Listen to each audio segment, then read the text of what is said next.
What's up, kid folk? Welcome to the #1 college football show. I am your host, RJ Young. Thank you for watching on the Fox Sports app, YouTube, or listening wherever you get your podcast.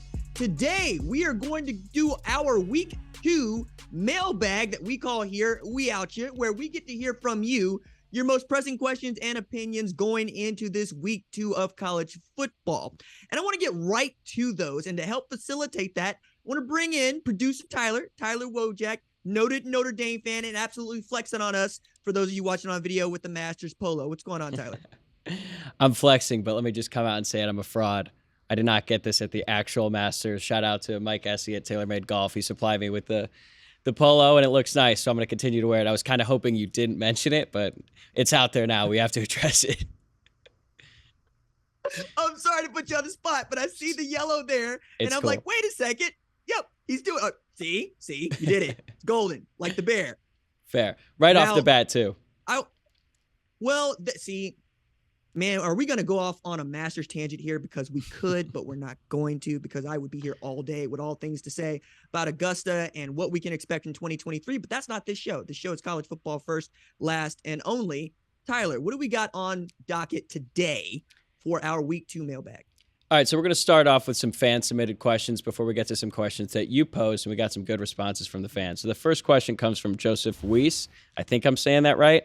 He says the SEC is 14-1 so far, including a 2-0 Vanderbilt and Florida's upset of number 7 Utah. The only loss is LSU playing a de facto home game against FSU. Is Florida State better than we thought, or is LSU just that bad? First, I need to shout you out for the 14-1 there. Joseph Weiss, as I understand it, is an Oklahoma fan, and conveniently has already put Oklahoma in the SEC and acts like Texas does not exist, even as Oklahoma and Texas play in the Big 12. But I guess if 14-1, we're at 15, so 16. Point there being, hey, LSU had an opportunity to get the SEC off to a 14-0 run, and that came up short, quite literally with a blocked extra point. But I want to take this opportunity to just give Vanderbilt their flowers, all right? They are 2-0 at a time when a whole bunch of other teams are 1-1 or 0-1. And frankly, I just did not expect Clark Lee to be up on it in 2022. Now, there are those of you that have been living and dying and swearing by Clark Lee, but I also know that's Vanderbilt, and that's a lot to overcome. So much so that the last guy that overcame Vanderbilt is now the head coach at Penn State and took a 10-year, $70 million extension to stay there. But I don't think that LSU is just that bad. They're clearly very talented. They just need to work on what everybody needs to work on, quite honestly, special teams, right? You got to be able to take care of the rock. You have to be able to block, tackle, punt, all those things. And I put this out on the Twitters.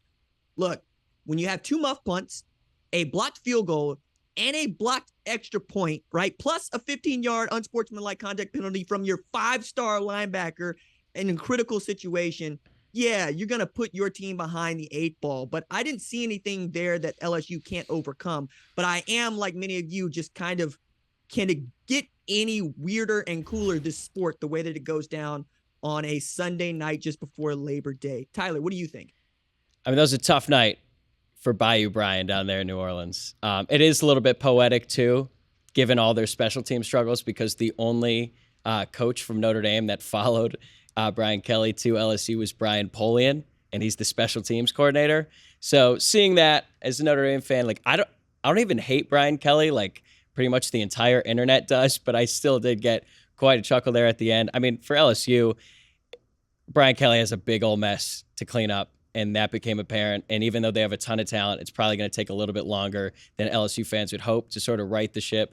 But I think eventually they'll figure it out and they'll get back on track, but it might take some time. Couple things I wanted to point out there for the diehard college football fans. First is, I saw what you saw. LSU's got an offensive line situation. It's got to get fixed because Jaden Daniels can't spend the rest of his career running away from people trying to chase him, especially in the SEC West, where he's liable to get caught more times than not. And the other part about this that I thought was really interesting that, well, makes this more like college football that I know and love. Kayshon Boutte just decided that, hours after losing to Florida State in a nationally televised game, that he was just going to remove all LSU paraphernalia from his Instagram account, and now it is a thing. you have some cultural issues and you have some fundamental physical issues that you got to overcome down there at the university in Louisiana. And what I think is still the best job in all of college football. But yes, Brian Kelly has quite a lot to fix before we can even begin to talk about them being a championship caliber football team. Yeah, I saw Boutte and how he removed all the LSU content. It's not good for Brian Kelly. It is probably good for his NFL draft stock because it shows that he's NFL ready. I mean, he's following in the footsteps of A.J. Brown. Debo Samuels did it. Hey, they got what they wanted. Maybe now Boutte is going to get some more time. Yeah, it's a thing. I hate it personally, but it's effective, so we can't fault him there. All right, let's move on to the next question. This comes from Tim Dwyer. The Jayhawks won by 46 and covered by more than a couple touchdowns. Is this the actual start of something?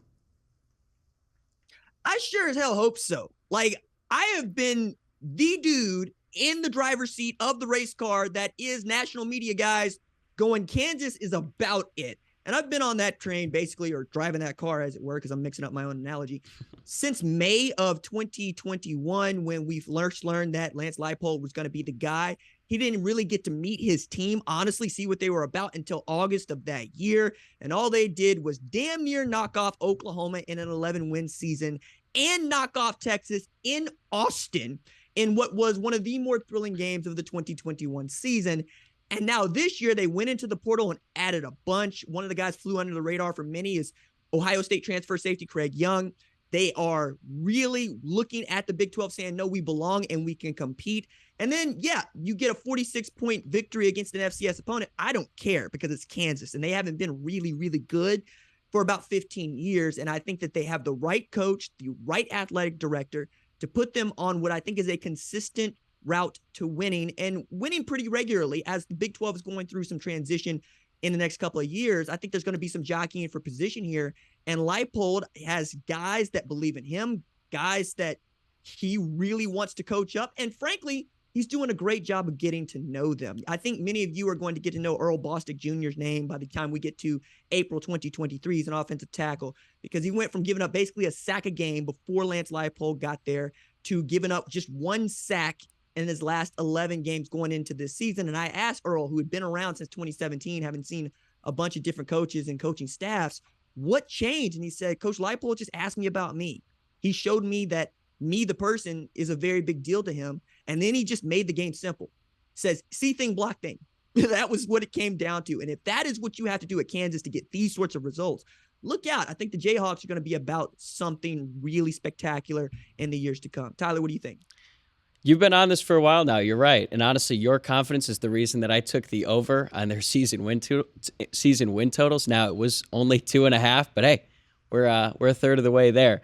I don't like their matchup against West Virginia this weekend, but I think they can upset one of their Big 12 opponents this year and get to that third win. I think you had them, and we're doing our conference previews this season. You were high on Kansas again there, too. So you're right. You've been driving this car for a little bit now. All right, let's move on to the next question. This one comes from a colleague of yours and ours, really, Ben Verlander. He asks, is Old Dominion the best team in the country?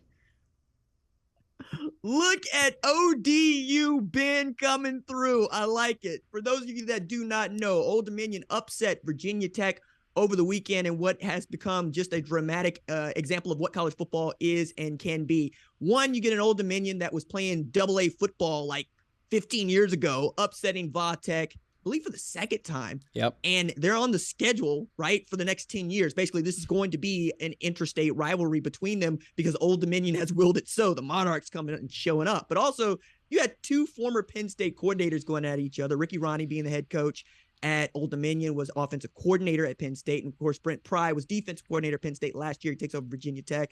You have Virginia Tech coaches get stuck in an elevator as they're also down at half. And then you have Ricky Ronnie and the Monarchs coming to upset them 20-17.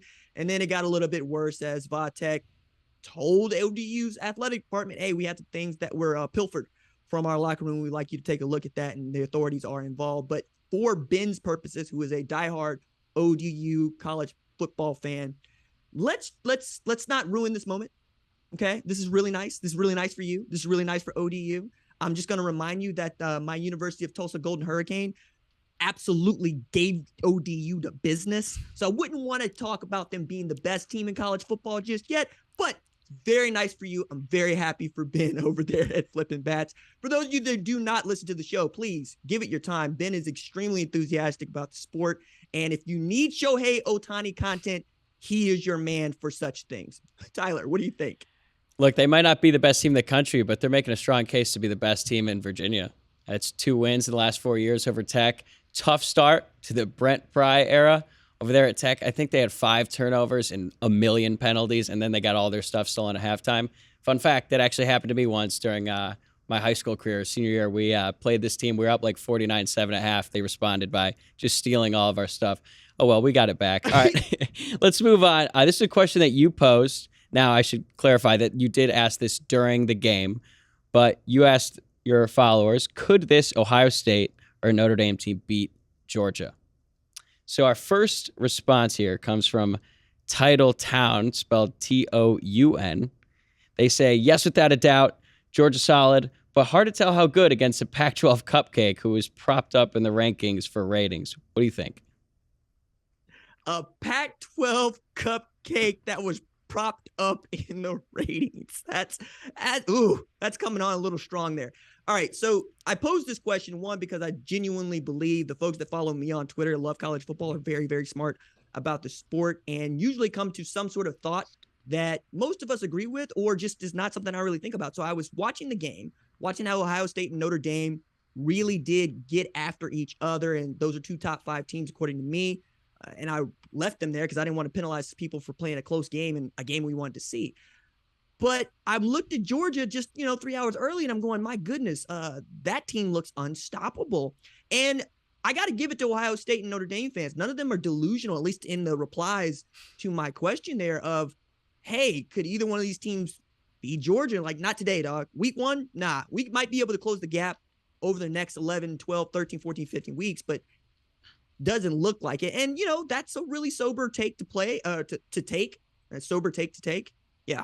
But also, I'm looking at that and I'm going, if you're Ohio State, you got to keep chopping wood. And if you're Notre Dame, you certainly feel better about yourselves than I think you might have coming in. We'll see. But no, I think right now, Georgia's the class of the field. Could change.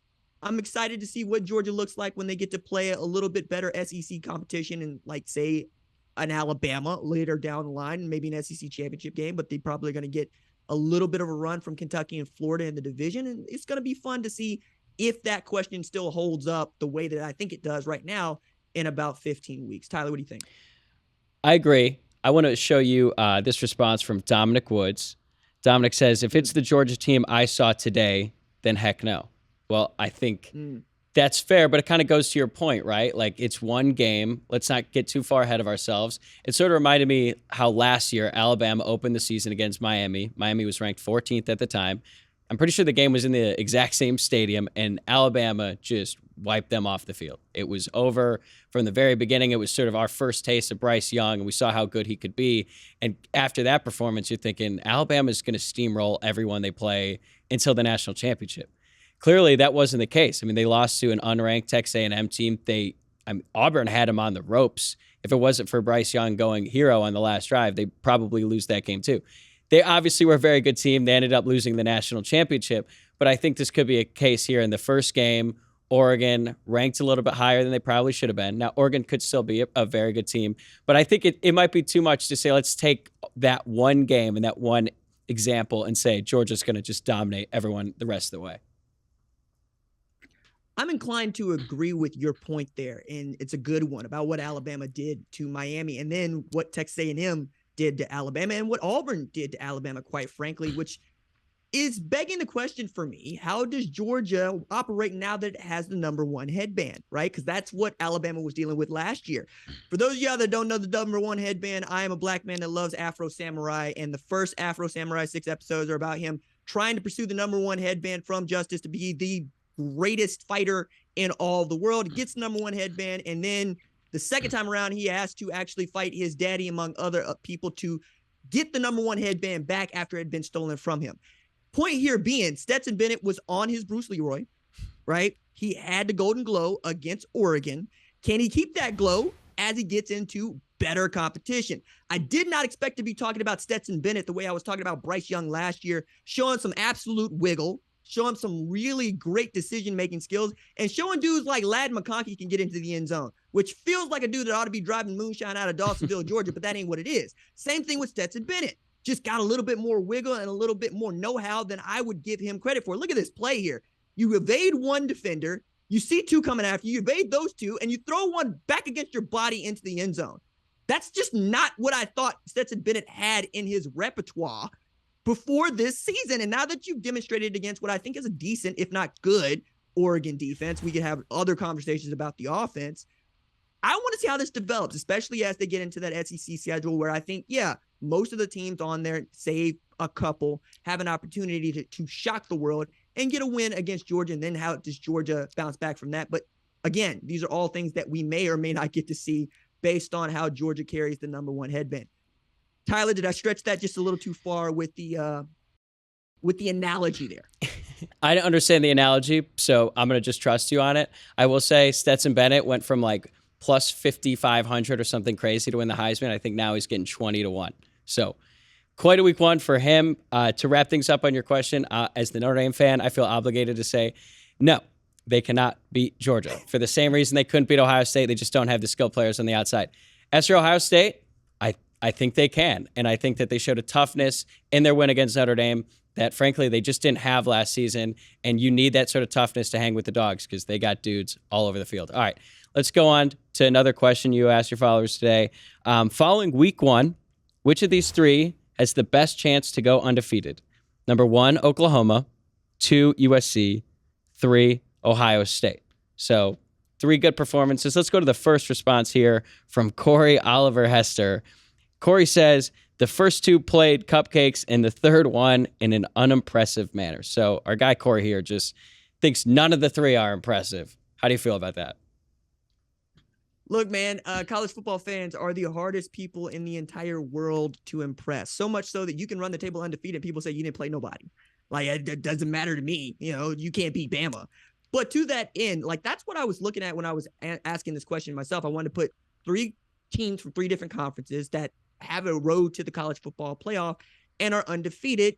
And I think got dudes enough to at least make that sort of an argument. It's not like I threw Coastal Carolina in front of you, as I have been wont to do in the past, or even UTSA, which we'll talk about a little bit later on. But I wanted to know from folks where they're actually putting their eyes, right? Because if you watch USC, you think the defense now is a little bit better than you expected it to be, even as you expect the offense to do what it does. And for Ohio State's defense, did you think that defense was a little bit better than you thought it would be, knowing what Ohio State's offense does? And then, of course, Oklahoma, I think, is the most balanced that I've seen it be in at least 5 years, maybe going back to the 2015 or even 2012 season for OU, when I thought the offense and the defense were both consistently pretty doggone good. But then it's about schedules, right? So to this first question, I get not being impressed by any of these things, but I'm also going, if we're not impressed by Oklahoma, USC, and Ohio State being 1-0, then what the hell are we watching college football for? Because I'm impressed by that. You know, like, I didn't absolutely positively think all 3 of those teams are going to go 3-0 this week, but it's a good bet. And we're here for that, right? We're here for the game that's being played and not necessarily for who's going to win the national championship, even if we could say before the season started, just hand it to Georgia or Alabama. Am I a little just too cynical there, Tyler? No. The reason I picked this is just it is the most stereotypical college football fan. No one is any good. Nobody has played anyone. Like, if I had to guess here, I don't know, Corey, but I'm guessing that last season when Georgia was like 8-0, 9-0, Corey said, well, Georgia hasn't played anyone. Well, maybe. I mean, they did play 9 games against college football teams, and they're winning each game by like 50, but we're just going to discount that. All right, let's move on to another response. This one comes from David Davis Jr. David says, USC has to get by Utah and Notre Dame. Ohio State has to get by Michigan. Oklahoma has Baylor and Texas, but I'm going to be loyal and say Oklahoma. So good for the Sooners. I appreciate the loyalty there, especially as a dude that is as objective and clear-eyed as any OU fan that I've ever met in my life, so much so that Oklahoma fans will tell you all about that. But I have to raise my eyebrow here because the man just said Ohio State has to get past Michigan. I'm just going to point out that until November of last year, Nobody anywhere would have said the words, Ohio State has to get past Michigan and be taken seriously. Is that where Michigan is? Apparently, because I am the only person holding the straw going, I don't know that Michigan is as good as we think they are. I have them inside the top 25, which hasn't really changed much of anybody's opinion about what I think about Michigan, but now they are accordingly a top 5 team to many based on beating the hell out of Colorado State in year 1 with Jay Norvell at the Big House at 11 a.m. on a Saturday. They'll play Hawaii at night. They'll play UConn after that. And by then, we're talking about probably them being a top 4 program according to the people that make rankings, right? Not name me. But I'm also looking at this going, man, is Michigan really that good? And am I overlooking something about them that could give Ohio State fits? Because unless J.J. McCarthy is the dude that I think he's going to be, I don't really see it going that way. So the idea of someone just saying that Ohio State has to get past Michigan, especially over the last 10 years, just caught me off guard. Maybe I'm just locked in a little too tightly there. What do you think, Tyler? No, I would agree. I think that's a good segue to our next response. This one comes from Matt Ferguson, who says Ohio State has by far the best chance. Hard to say with Oklahoma and Brent Venables year 1. USC has no shot. Riley always dropped at least one game to a less talented team each year, and let's face it, basically admitted he couldn't beat teams with more talent when talking about his playoff record. So Matt here is saying Ohio State, but he had some shots to take at Lincoln Riley on the way out. Hey, man, apparently I am the only Oklahoma fan who's just like, I'm over it. It's fine. I want USC to be good because when USC is good, it's fun. But I also want it to be good because, frankly, we haven't had what college football fans think of as a real babyface and heel in a national championship in a very long time. I want to say I got to go back to the first time it ever hit me in the face was Nebraska and Florida, when Steve Spurrier was very much the dude wearing the black hat and enjoyed that. And Tom Osborne was the guy that just couldn't get over the top and finally got over the top with what quite literally is one of the greatest college football teams of all time. But I think it's unfair to say that he's going to drop a game because it's unfair to say that Nick Saban is going to drop a game if he dropped one at A&M. And Oklahoma fans are the first people to say A&M ain't nobody, even as I'm like, yeah, they kind of are. They're kind of pretty good. And I think of USC as being the same way. Now, I also think it's fascinating that Oklahoma fans still have all this to say about USC because there is a point at which it's just petty, right? And I'm not that person, but I'm not that person because I enjoy the sport and I like it when Lincoln Riley's good because then we have more quarterbacks to talk about, wide receivers to talk about, running backs to talk about. And frankly, I would like to see USC putting up a fight here in a way that they just haven't mostly since 2017. Like, I'm going to give them that Pac-12 championship and that number 3 rank going into the Rose Bowl and finishing number 3 in the Associated Press poll, I think with a win over Penn State, if I got that right, with Sam Darnold, back when we all thought that Sam Darnold was that dude. I tend to think that USC actually has the most difficult path of those 3 programs. One, because I think Notre Dame knows that they're good now. Right? Like, I know you only scored 10 points on Ohio State, but it's an Ohio State that many of us, myself included, still expect to get to the national championship, right? If not win it for the first time with Ryan Day. And I know what they're capable of offensively, and I saw you keep them in check. If you could do that to Ohio State, I think you can do that to USC. To say nothing of USC still wants to play an FBS program for all 12 games of its regular season schedule, which is not the way that I would draw this up if I'm looking to win 10 or 11 games, but also if I'm just looking to build some confidence for my players. And then you have Utah. That's going to be tough for you. Along with Notre Dame. Fresno State is not a gimme as much as people want to not think about them coming the week after you play Stanford in your first Pac-12 game. I also look around, I see UCLA is not bad. As a matter of fact, if UCLA won 9 games this year, it should not shock anybody. I think that if USC makes the Pac-12 championship and they win it and they're undefeated, they're getting into the college football playoff. Now, I also think that the teams I listed are all capable of beating them, and a couple that you haven't thought of are just going to decide that, no, that's Lincoln Riley as the head coach of USC, and he picked out the Pac-12, and he picked out us because he thought that he could do better than what we've been doing over here, and we have some things that we would like to show Lincoln Riley, who apparently spending a lot of time in South Central, is about to find out what South Central is all about. Tyler, It's a lot there. What do you think? There's a lot going on there. And I want to actually show another response we got. This one comes from Jimmy Trujillo. Jimmy says USC because they play in the Pac-12. Admittedly, the Pac-12 did not have the best opening weekend of any of the Power 5 conferences, but for all the reasons you just mentioned, I think it's a little bit dismissive of USC's schedule. I'm going to come out and say it. I don't like USC. That does not mean that my next statement is biased. They are not going to beat Notre Dame. Okay, maybe it's a little bit biased. But anyway, I don't think they're going to beat Notre Dame, and I also don't think they're going to beat Utah. They have to go to Salt Lake and play in maybe one of the more underrated hostile environments in college football. It doesn't pack 106,000 like Columbus does, or Ohio State does in Columbus, but you get my point. It's really loud. It's raucous. It's going to be the first real test for USC, and you mentioned Fresno State. Jake Haener can throw the ball, and for me and USC, did you see Raleek Brown hit the Heisman pose when he scored a touchdown in the first half against Rice? I mean, for that reason, I'm out. USC's not going undefeated. Absolutely not. That would be like me hitting the Heisman pose because I just showed up to work. That's what I'm supposed to do. You're supposed to pummel Rice in the season opener. I'm sorry. I saw that and was disgusted. And anyway, rant over. What do you think? No, I appreciate the rant. And as a guy that has seen Raleek Brown play football since he was a freshman in high school at Mater Dei, I understand why he's feeling himself. One, that dude flew all the way out to Norman and actually went through workouts at an elite camp in June, I want to say, of 2019 with Brock Vandagriff to win an offer. And Brock Vandagriff and Raleek Brown at one point or another were committed to Oklahoma because of Lincoln Riley, right? Now Brock Vandagriff, I think, is the third-string quarterback behind Carson Beck at Georgia. And, of course, Raleek Brown hit the Heisman against Rice.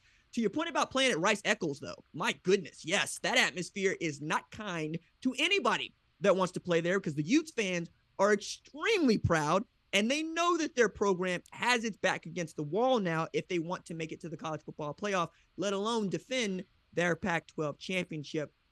And the Pac-12 being weak, look, man, we talked about it on Saturday. We talked about it for our show on Monday, and now we're talking about it for our show on Thursday. It just took another hit to its reputation that it couldn't afford to take, okay? This is a year in which Utah beating up on a Florida team that was unranked would have been great for the Pac-12, especially following Georgia stomping a mud hole in Oregon and walking it dry. So those are your last two Pac-12 champions getting absolutely run out the building by Georgia and then losing a game that they probably should have won in the swamp to a team that's got a first-year head coach and a quarterback that went from iffy to Heisman contender in Anthony Richardson. You have a lot that you have to bounce back from, and now, because they beat up on Rice, you really got to start to talk about USC being one of the better teams in your conference, and you gotta hope that that team can beat up on Tyler's Notre Dame, because I'll be the first person to point out 2018 Notre Dame had no business being in a college football playoff, period. Didn't. Damn near lost to 5-7 Southern California, but they won that game and they end up in the playoff because they're Notre Dame. If you want to see Notre Dame not make the playoff, you need USC to win that game. So if you're a team that can't root for Notre Dame and a team that can't, or a person that can't root for Notre Dame and a person that can't root for Lincoln Riley, you're just stuck. Because I genuinely believe by the time we get to that game, it's going to have college football playoff implications, whether you like it or not. All right, well, that comment about Notre Dame 2018, we'll just have to have that conversation off air. A little upset by it. But to wrap things up on this question, I'm just going to say I think it's got to be Ohio State. They're going to be at least 2 touchdown favorites in every game left on their schedule, with Michigan being the only exception. So they're the most proven team. They got the easiest schedule of the 3. That's my pick. But that's all I got on these mailbag questions for today. I appreciate the pick. I appreciate that you also don't think much of Penn State, Michigan State, Rutgers, Maryland. You know, teams that actually won games over the weekend, as opposed to, I don't know, Notre Dame? Look, we're going to do this all week. I'm signing Tyler, up. I was about to say, Tyler This was is fun. one of the people that makes this show go, and I love him so much. And this banter is one of the reasons that we wanted to have this mailbag episode that is fun for me, fun for him, and I hope fun for you. Let us know what you think in the comments on the YouTube channel, in the replies at #1 show, on the Twitters, the Facebooks, and of course the Instagrams. That is going to do it for this episode of We Out Here and our Week 2 mailbag. My thanks as always to our lead producer, Tyler Wojak. Our senior producer is Catherine Donnelly. Our director is John Marcus. Our lead of screening is Rachel Cohen. Our social media maven is Javion Duncan. And I'm the host, RJ. We will see y'all Saturday night. Deuces.